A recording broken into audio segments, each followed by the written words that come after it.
हम महिलाएं के आज के एपिसोड में आपका बहुत स्वागत है। आपके साथ मैं रचना बंसल। हम महिलाएं ही हैं जो कि सृष्टि की जननी कहलाती हैं और एक महिला ही है जो कि एक जान को जन्म देने में सक्षम है।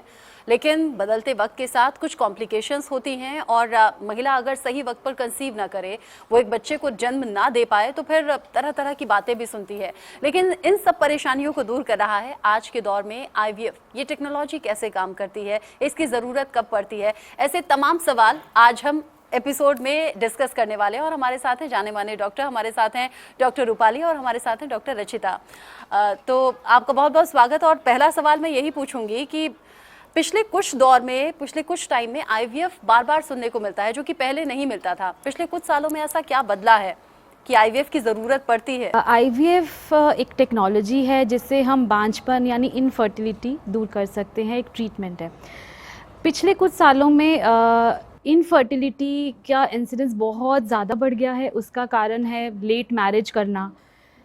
फीमेल्स लेट मैरिज प्रेफर कर रही हैं और हम सब जानते हैं एक औरत के अंदर फिक्स एग्स होते हैं, फिक्स नंबर ऑफ़ एग्स होते हैं जो उम्र के साथ कम होते हैं।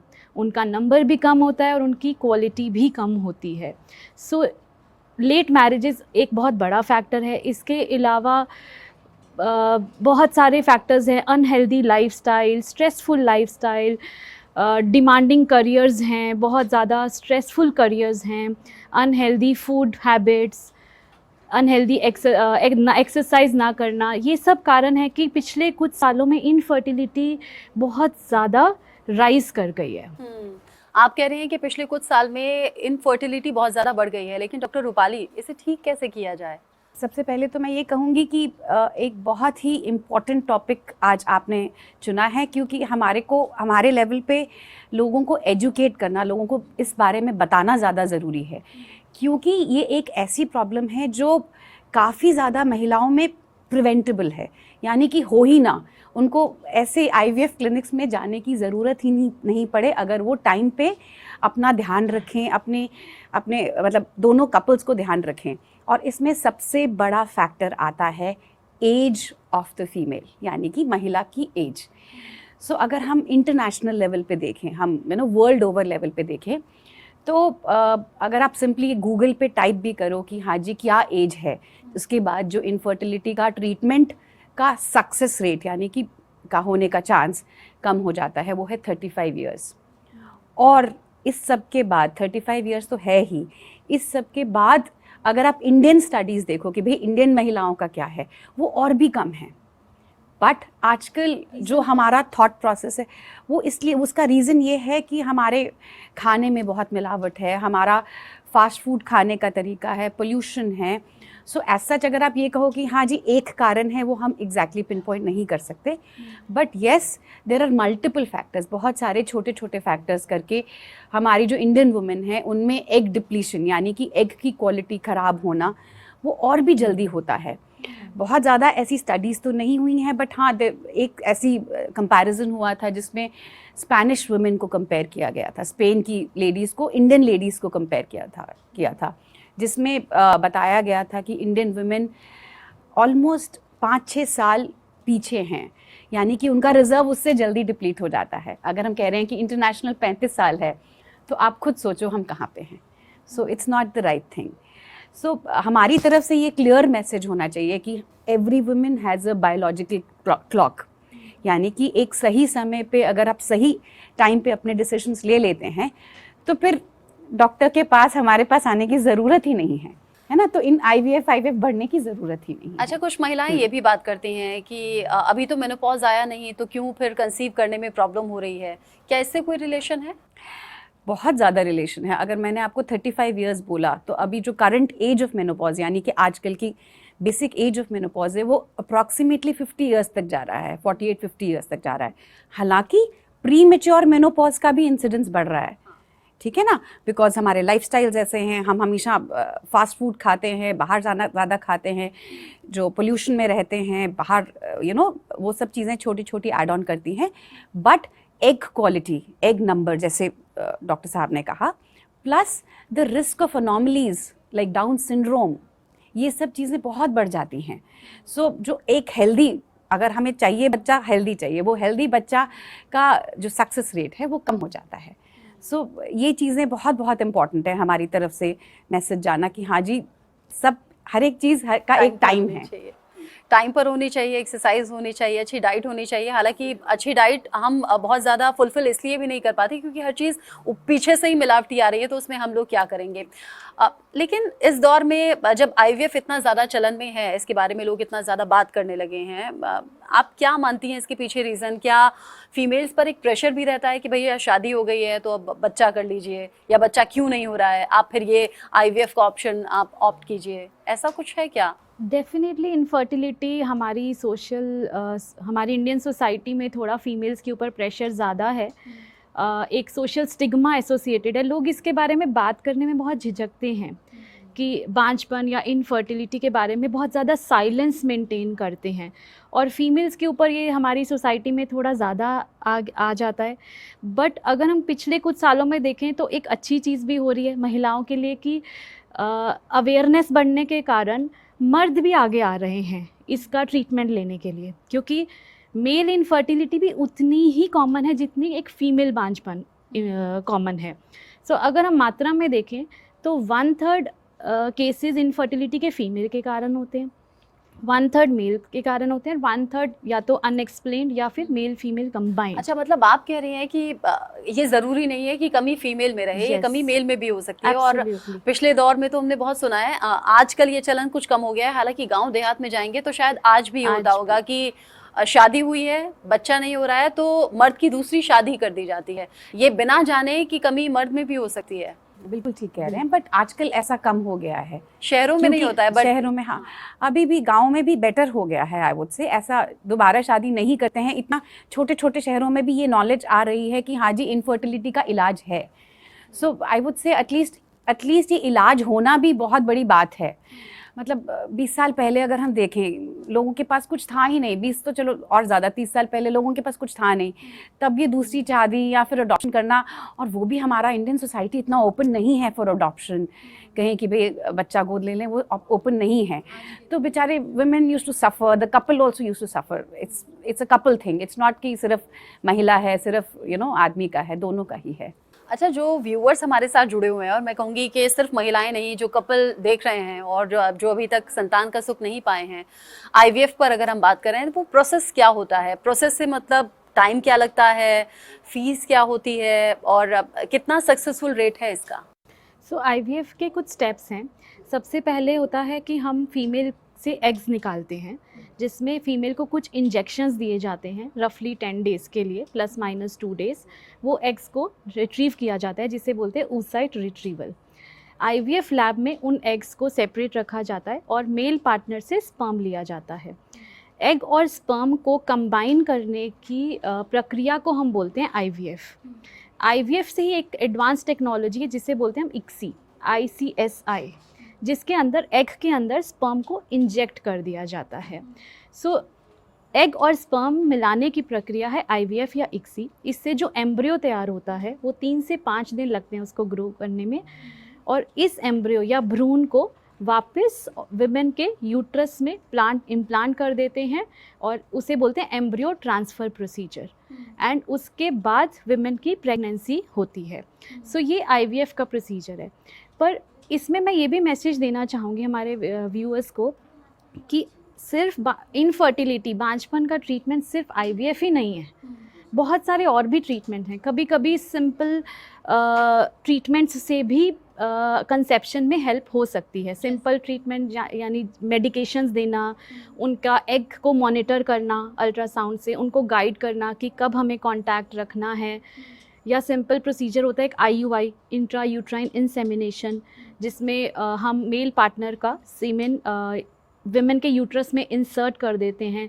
ये उन केसेस में हेल्पफुल होता है जिनमें माइल्ड मेल फैक्टर है कि स्पर्म काउंट लो है या स्पर्म मोटिलिटी थोड़ी सी लो है, माइनर कॉजेज़ हैं, तो उनमें एक सिंपलर प्रोसीजर्स भी हैं। सो इनफर्टिलिटी आप कंसीव नहीं कर पा रहे हैं 1 साल की ट्राइंग के बाद भी, तो आपको फर्टिलिटी स्पेशलिस्ट के पास ज़रूर आना चाहिए। और ये डर के साथ नहीं कि आपको आईवीएफ ही बोला जाएगा या आईवीएफ ही एक ट्रीटमेंट है। बहुत सारे सिंपलर ट्रीटमेंट्स भी हैं और आईवीएफ में भी कोई ऐसी कॉम्प्लिकेशंस नहीं हैं। आईवीएफ से प्रेगनेंसीज हेल्दी होती हैं, बेबीज़ हेल्दी होते हैं, नॉर्मल डिलीवरीज भी हो सकती हैं, ट्विंस करना भी हमारे हाथ में होता है। इट्स ऑप्शनल, ये कपल के हैंड में होता है कि वो हमें क्या बोलते हैं। सो जनरली हम जब भ्रूण ट्रांसफ़र करते हैं विमेन के यूट्रस में, हम बहुत बार 2 एम्ब्रियोस को ट्रांसफ़र करते हैं, पर ये कपल की चॉइस होती है। अगर वो चाहते हैं कि हम सिंगल बेबी चाहते हैं तो हम सिंगल भी ट्रांसफ़र कर सकते हैं। सो ऐसा नहीं कि हमेशा ट्विंस होंगे। और आईवीएफ से बिल्कुल हेल्दी बेबी, हेल्दी प्रेगनेंसीज होती हैं। तो ये डर हमें निकालना है कि ट्रीटमेंट से कोई कॉम्प्लिकेशंस हैं या रिस्क है। आईवीएफ का सक्सेस रेट क्या है? और मिडिल क्लास लोग तो आज भी सोचते हैं कि अरे आईवीएफ कराना मतलब लाखों का खर्च। सो लाखों तो नहीं, बट हाँ लाख तक का खर्च। मोस्ट ऑफ द सेंटर्स जहाँ पे भी आप करवाएंगे वहाँ तक 1 लाख, 1.5 लाख, 2 लाख तक तो खर्च चला जाता है। ठीक है ना, ये डिपेंड करता है कि वुमेन की एज क्या है। अगर आप यंगर एज यानी कि कम एज पे करा रहे हैं तो ये जो मैंने आपको खर्चा बताया वो कम हो जाता है क्योंकि इंजेक्शंस कम लगते हैं। सो जो एक पार्ट ऑफ द महंगा होता है इसका, वो इंजेक्शंस पे डिपेंड करता है। यही अब अगर आप 35 या 38 साल की महिला, 38 इयर्स की महिला के पास को बोलेंगे, 40 इयर्स की महिला को बोलेंगे तो फिर ऑब्वियसली खर्चा बढ़ेगा क्योंकि इंजेक्शंस ज़्यादा लगते हैं, सक्सेस रेट कम हो जाता है। तो ये अगेन द सेम फैक्टर। जो ओवरऑल सक्सेस रेट होता है वो 40, 45, 50% तक वेरी करता है एक साइकिल में। अगर वही महिला आगे चल के 2-3 साइकिल्स करवाती है तो डेफिनेटली वो बढ़ जाता है as a cumulative pregnancy rate. पर अगर हम एक साइकिल का बोलेंगे तो ऐसा नहीं है कि 50% से ज़्यादा है कहीं पे भी all across the world take home baby rate. यानी कि अगर एक बार प्रेगनेंसी चलती है तो इस प्रेगनेंसी में भी जैसे नॉर्मल प्रेगनेंसी में कॉम्प्लिकेशंस का चांस होता है कि अबॉर्शन हो गया या कुछ प्रॉब्लम आ गई, वो होता ही है, वो इनहेरेंट है क्योंकि प्रेगनेंसी है। तो वो आप कैंसिल नहीं कर सकते हो जस्ट बिकॉज वो आईवीएफ है। हाँ, शुरू में हम बहुत सपोर्ट करते हैं, बट एक बार आगे चल जाता है तो वो एक नॉर्मल प्रेगनेंसी की तरह ही होता है। हम उसको हाई रिस्क कैटेगरी में ज़रूर रखते हैं, बट उसका कोई और मतलब नहीं है। वाली थी कि जब आईवीएफ से लेडी प्रेग्नेंट होती है तो वो नॉर्मल केसेस से कुछ अलग होता है क्या? कुछ ज़्यादा प्रिकॉशंस होते हैं, ज़्यादा ध्यान रखना होता है क्या? ऐसा कुछ? वो साइकोलॉजिकली ज़्यादा ध्यान रखा जाता है। शुरू में हम सपोर्ट के लिए इंजेक्शंस थोड़े से ज़्यादा देते हैं 1-2 महीने, बट उसके बाद एकदम नॉर्मल प्रेगनेंसी जिस तरह से चलती है, इवन नॉर्मल डिलीवरीज, उसमें कोई फ़र्क नहीं है जो एक नॉर्मल प्रेगनेंसी की तरह कंसीव होता है। बाकी पेशेंट और कपल के लिए थोड़ा सा ज़्यादा स्ट्रेस होता है क्योंकि उन्होंने आईवीएफ से बच्चा किया है, मतलब शिद्दत के बाद एग्जैक्टली शिद्दत के बाद उनकी प्रेगनेंसी होती है, but otherwise as a norm कुछ नहीं, साइंटिफिकली नहीं होता। अच्छा, चूंकि हम मेल डोमिनेटिंग कंट्री में रहते हैं और जब आप के पास इस तरह के कपल्स आते होंगे तो क्या वो मेंटली तैयार रहते हैं कि हाँ कमी फीमेल में भी हो सकती है और मेल में भी हो सकती है, या फिर ये मानकर चलते हैं कि नहीं कमी तो फीमेल में होगी? सो एज अ नॉर्म हमारे पास कपल्स आते हैं, हम एक महिला का कभी ट्रीटमेंट नहीं करते जब इनफर्टिलिटी होती है, और एक फर्स्ट स्टेप में ही हम हस्बैंड का टेस्ट कराते हैं क्योंकि जो वाइफ के टेस्ट होते हैं वो स्पेसिफिक टाइम यानी कि पीरियड से रिलेटेड होते हैं, मेंस्ट्रुअल साइकिल से रिलेटेड होते हैं। ऐसा नहीं है कि एकदम से सारे टेस्ट कर दिए, और थोड़ा सा ज़्यादा मुश्किल होते हैं as compare to male factor. तो हमें ये लगता है कि अगर मान लो हस्बैंड में कमी है तो कम से कम वो पहले निकल कर आ जाए, इससे पहले कि वाइफ को थोड़ा सुइयाँ कुछ they have to undergo all that. अगर उनको वो सब टेस्ट कराने हैं, अल्ट्रासाउंड कराने हैं, तो हम एज अ नॉर्म एवरीवेयर हम सबसे पहले हस्बैंड का टेस्ट करते ही हैं, क्योंकि अगर वो निकल के आ गया तो हमारा ट्रीटमेंट उस डायरेक्शन में मुड़ जाता है थोड़ा सा। हालांकि वाइफ को भी 100% केसेस में इन्वेस्टिगेट ज़रूर किया जाता है, तो ऐसा नहीं है कि हस्बैंड यानी मेल्स पीछे हो जाते हैं टेस्ट के लिए। हाँ, ये ज़रूर है कि वो चाहते हैं 100% केसेस में कि उन्हीं के शुक्राणु इस्तेमाल हों, ये ज़रूर है, ये चाहत ज़रूर होती है, बट आई थिंक ये नॉर्मल है। इवन फीमेल्स वांट इट, यानी कि वाइफ भी चाहती तो है कि हमेशा हमारा अपना ही जेनेटिक मटेरियल यूज़ करो। अगर किसी एक में कोई कमी है तो किसी थर्ड पर्सन से वो एग्स लिए जाएं, ऐसा होता है? हाँ, ऐसा बहुत कॉमनली होता है। इंडीड आपने न्यूज़ में भी सुना होगा कि 65-year-old कपल जो कंसीव किया, usually after a certain age हमारे एग्स एग्जॉस्ट हो जाते हैं। एंड वो जो हम मेनोपॉज की बात करें कि भाई 50 साल के आसपास मेनोपॉज होता है, उससे 10 साल पहले ही एग्स की क्वालिटी काफ़ी ख़राब हो चुकी होती है। तो जो हमारे को इफ़ेक्ट चाहिए, फाइनली हमें बेबी चाहिए, अगर रिजल्ट नहीं आएगा तो फिर वो कम्प्लीटली गॉन है, ठीक है। हालांकि हम पेशेंट की विशेस हमेशा रिस्पेक्ट करते हैं। हमारे पास पेशेंट्स होते हैं जो कहते हैं नहीं हमें अपना ही चाहिए, हमें बाहर से लेना ही नहीं है, तो उन केसेस में हम उनके में ही ज़्यादा कोशिश करते हैं। कोई होता होगा घर परिवार का नहीं, वो अलाउड नहीं है। अच्छा, हाँ, डोनर अगर लिया जाता है तो वो यूजुअली एक अलग से ART बैंक्स होते हैं, उनसे लिया जाता है। आप घर परिवार का एज सच नहीं यूज़ कर सकते हो उसमें। ये एक नई सी बात है। बट अगर कपल्स चाहें कि हम अपने से ही ट्राई करना चाहते हैं, बिकॉज आजकल टेक्नोलॉजीज़ इतनी अच्छी हो गई हैं, पहले हमें होता था कि ज़्यादा एग्स हों, बट अभी बिकॉज ऑफ इम्प्रूव्ड इंजेक्शंस, जो हार्मोन इंजेक्शंस हम लगाते हैं, या इम्प्रूव टेक्नोलॉजी से कम एग्स में भी हम सक्सेसफुल बेबीज़ दे पाते हैं फीमेल को in advance age. So but that doesn't mean कि हमें बायोलॉजिकल एज को भूलना है। बायोलॉजिकल एज हमेशा हमें माइंड में लेके चले, एज वो सक्सेस का चांस नहीं रहता। अच्छा, फीमेल्स के लिए, चूंकि मेल के लिए तो ऐसा कोई रिस्क है नहीं, लेकिन फीमेल्स के लिए, और अगर उस तरह का फील्ड है तो वो सोचती हैं नहीं करियर पहले है, बेबी बाद में। मैं बॉलीवुड इंडस्ट्री की बात करूँ या ग्लैमर की दुनिया की बात करूँ, अभी प्रियंका चोपड़ा के बारे में मैं पढ़ रही थी पिछले दिनों, तो उन्होंने एक इंटरव्यू में बताया कि जब वो 30 की थी तो उन्होंने अपने एग्स को फ्रीज करा दिया था ताकि बाद में कोई प्रॉब्लम ना हो। ये भी इन दिनों बहुत ज़्यादा सुना जा रहा है। जैसे IVF पहले नहीं सुना जाता था, बहुत रेयर केस में IVF का जिक्र आता था, अब IVF कॉमन हो गया है। बट अब ये भी लोग इसके बारे में बात करें कि एग्स को फ्रीज करा दिया जाए। सो जितना इम्पोर्टेंट बायोलॉजिकल एज है, as a doctor, as professional, हमसे ज़्यादा कोई नहीं समझ सकता कि करियर, हमारा काम कितना इम्पोर्टेंट है, कितना हमारा प्रोफेशन हमारे लिए इम्पोर्टेंट है। तो इसमें आज की टेक्नोलॉजी में एक बहुत अच्छी चीज़ है कि हम अपने एग्स को प्रिजर्व कर सकते हैं। सो जो वुमेन अपनी शादी को लेट प्लान कर रहे हैं, या शादी के बाद भी प्रेगनेंसी प्लानिंग लेट करना चाहते हैं, वो यंग एज में, 30s में, अर्ली 30s में अपने एग्स को प्रिजर्व करके रख सकते हैं। सो एग प्रिजर्वेशन में भी हम एग्स को वैसे ही निकालते हैं जैसे हम IVF में इंजेक्शंस के थ्रू निकालते हैं।